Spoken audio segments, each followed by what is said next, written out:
স্থানীয় দুইগৰাকী যুৱতী তেওঁলোকে ফাষ্টফুডৰ জৰিয়তে স্বনিৰ্ভৰশীল হ'বলৈ চেষ্টা কৰিছে আৰু ৰাইজৰ মৰমো পাইছে কাৰণ কাজিৰঙা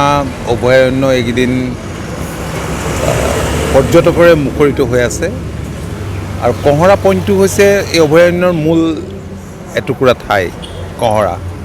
কাষতে তেওঁলোকে দুইজনী বাই ভনী ইয়াত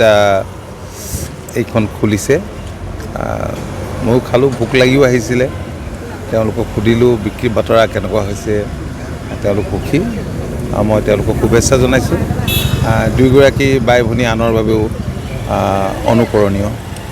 যুৱকৰ কাৰণে আদৰ্শ নতুন প্ৰজন্মৰ কাৰণে উঠি অহা যুৱকৰ কাৰণে আদৰ্শ কাৰণ এতিয়া এই কথাটো সকলোৱে বুজা উচিত হ'ল চৰকাৰী চাকৰিৰে কোনো চৰকাৰে নিবনুৱা সমস্যা সমাধান কৰিব নোৱাৰে বা চাকৰিও নাপায় গতিকে তেনেস্থলত এনেধৰণৰ যদি কাম কাজৰ কাৰণে তেওঁলোক আগ্ৰহী হয় আগবাঢ়ি আহে চৰকাৰে বহুত সুবিধা এতিয়া দিয়াৰ ব্যৱস্থা কৰিছে CM 888 আপোনালোকে জানে যে 2 লাখ নিবনুৱা যুৱক যুৱতীক মাননীয় মুখ্যমন্ত্ৰীয়ে স্বনিৰ্ভৰশীল হোৱাৰ পথ দিছে তাৰ কাৰণে প্ৰশিক্ষণো দিছে খুব ভাল কথা এনেধৰণৰ সুবিধাবোৰ ল'বলৈ আমাৰ শিক্ষিত নিবনুৱা যুৱক যুৱতীসকল যদি আগবাঢ়ি আহে নিশ্চয় উপকৃত হ'ব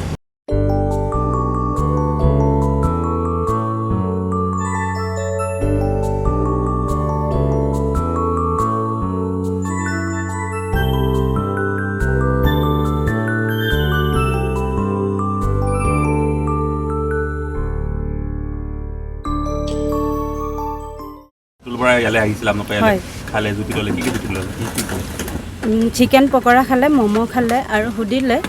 আমি তিনিজনী বাই ভনী নেকি সুধিছিলে তাৰপিছত ভালেই লাগিছে টেষ্টি বুলি কৈছে ম'ম'কেইটা আৰু চিকেন পকৰা বহুতৰ কাৰণে আদৰ্শ বুলি কৈছে হয় কৈ থৈ গৈছে জুতি লৈ গ'ল কি ক'লে হয় ভালে পালে খাই ভাল লাগিছে বুলি ক'লে আৰু ম'ম' খাইছিলে আৰু চিকেন পকৰা খাইছিলে কেনেকুৱা লাগিছে পৰিৱেশটো মানে গ্ৰাহকৰ সঁহাৰি কেনেকুৱা পাইছে ইয়াত বৰ্তমান ভালে পাইছোঁ এতিয়া আহিছে মানুহ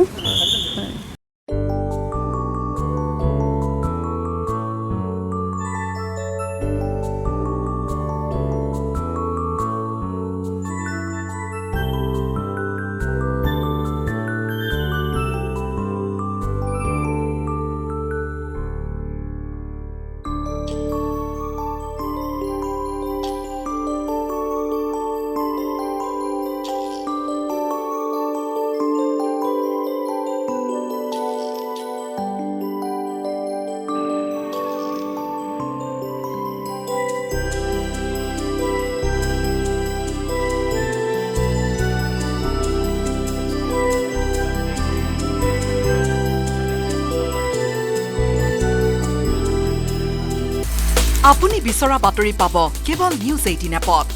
নিউজ 18 এপ ডাউনলোড কৰিবলৈ স্ক্যান কৰক এই QR কোড গুগল প্লে ষ্টৰতো পাব এই নিউজ 18 এপ